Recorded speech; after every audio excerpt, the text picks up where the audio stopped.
Hi, my name's Tom. I'm 37 and I just got a job for the very first time working in the aviation industry as a pilot. I finished my pilot training in 2021, middle of 2021, and after finishing training, I spent some time going through ways that I could improve my CV, get some extra skills, and I'm happy to say I just got my first job and I'm starting in 5 days.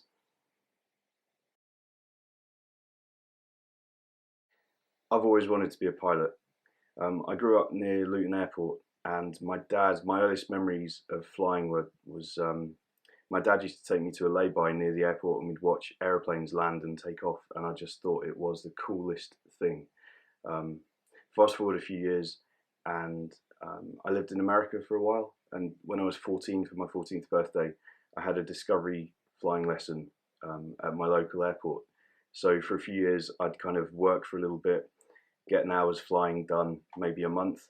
Um, Unfortunately, 9/11 happened, and being a English person in America meant that flight training was kind of off the table for me. So as a teenager, I kind of had to park the idea and try and find something else to do, but nothing ever scratched the itch of wanting to be a pilot.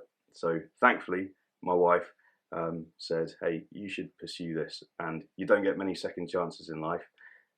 So I grabbed this one, and I'm very happy to say that I became a pilot eventually. So my wife first said, "You know what? You should really push this flying thing." In I think it was early 2019. So I started my PPL in March 2019 at a local flying club, and went from there. I did have a big delay between being kind of 14, 15 and doing some flying and then properly starting again as a 35-year-old. There was a sort of 20-year gap in my logbook. But once I'd started for the second time, I thought it was really important to keep going because, like I say, you don't get too many second chances in life. And when the pandemic hit and it's affected all pilots in pilot training, I thought, no, if I stop, I won't be able to start again. So push through.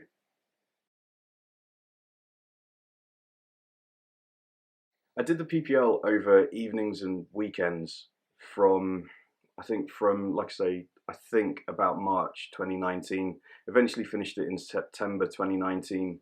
Um, I was so determined, I did it in 45 hours, which is the minimum that you need.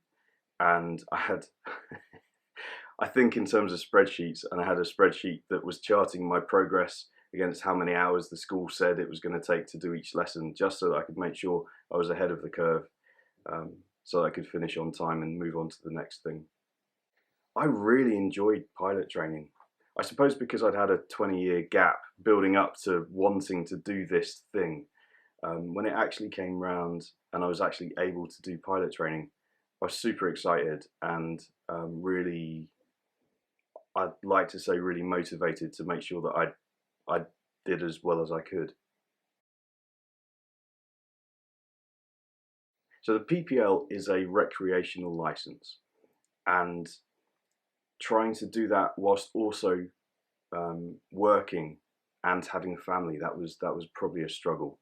Um, but it was worth doing, and it's okay for the PPL to be done part time, evenings and weekends, in the way that I did it. I think it worked for me. Pilot training gets difficult. It just does. Everyone that I've spoken to who's gone through the process has ups and downs, I suppose literally and metaphorically. And I just really wanted it. I think on the bad days you have to remember how good it feels on the good days, and that's what gets you through. I think everyone has their own motivations. For me, having a supportive wife, I knew that I could come home and say to her, you know, this is tough, and she'd help me um, get back on track. The PPL is really liberating because you go from not being a pilot to being a pilot. you know, at the end of the PPL, you have a piece of paper that says you are a pilot, and okay, you've got to stay current and you've got to stay medically fit to be able to use the license. But getting that piece of paper in your hand that says you are now a pilot, you're not a student, you're a pilot, that is really rewarding. I found that to be really rewarding and a really great motivator to get through the PPL as quickly as possible for me. After the PPL, I was quite creative with a training partner of mine called Andrew about how we went from being PPL graduates, I suppose, to getting through the CPL MEIR part of the training. So we did our hour building in South Africa, and we spent 2 months there, and it was the most enjoyable experience ever. 2 months in a little Sling 2 aircraft, flying all over the country. We had the coolest time flying in and out of gravel strips and sand and grass and all kinds of experiences like that, in deserts, through valleys and canyons and Cape Town, and it was just the coolest thing. So, you know, other people who might see this, who are thinking about how to maximize their hour building experience, I'd say do something that you can't normally do in other parts of your training. You know, your hour building is the only opportunity you have to almost set your own syllabus. So yeah, you could go and fly from your local club and go fly around the local national park for 87 hours, or you could go and get a float rating or a tail dragger rating, or do something creative like that. Go and do an experience that you couldn't do any other time. The pandemic made pilot training really difficult for a lot of people, and I absolutely understand why. I think because of the people around me, I was able to sort of find the motivation and find the creativity to be able to keep going. I realised not everyone was able to do that, but I think that it's put me in a better position, because as soon as restrictions lifted, I was qualified. I was able to start applying for the jobs when they appeared. So, you know, you might have been affected by the pandemic. We've all been affected by the pandemic. I hope it hasn't affected you too badly. Maybe because I'm a little bit older, starting my PPL kind of as a 35-year-old.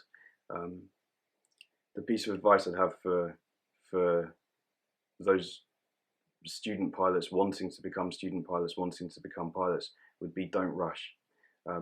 I've discovered that I thought I was too old. I thought it was too late for me to become a pilot, but I've just got a job as a 37-year-old. So, you know, I know when I was 14, 15, 16, all I could think about was becoming a pilot. I want to do it now. Actually, there's real value in getting experience in, I want to say, the real world, in other industries. I spent some time working in all sorts of different sectors, and those skills are absolutely transferable into the aviation sector as well. One piece of advice from a friend of mine, he funded his training by spending quite a few years working as a member of cabin crew.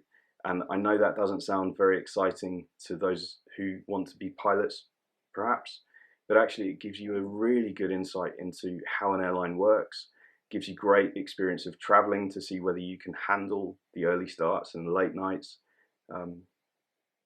and it gives you the ability to earn some money that you can then put towards pilot training. And it'll look great on your CV when you're sat in front of a recruitment panel and they're saying, how do we know that you're motivated to become a pilot? Well, look what I did to fund my training. If you want to become a pilot, it's really hard to find concise, clear information about what the steps are to get from not being a pilot to being an employable pilot. There are loads of training organisations, and there are loads of different methods that you can go. In particular, you know, the headline words would be integrated or modular. And integrated schools seem like they will sell you an integrated product because that's the best, and modular schools will tell you that modular is the best route to go down. Take everything with a pinch of salt and do your research cleverly to work out what the best thing is for you. Just because a school is selling you a particular product doesn't mean that that's the best route for you. I think as a student pilot, someone stepping into the aviation industry, it's really important that um, you work out a timescale that works for you. You work out finances that work for you, and don't overstretch. You know, pilot training can be expensive, and there are all sorts of hidden costs along the way as well. So do as much research as you can to get a as comprehensive a view of what the path will look like and how much it'll cost before you start, and you'll be well on your way.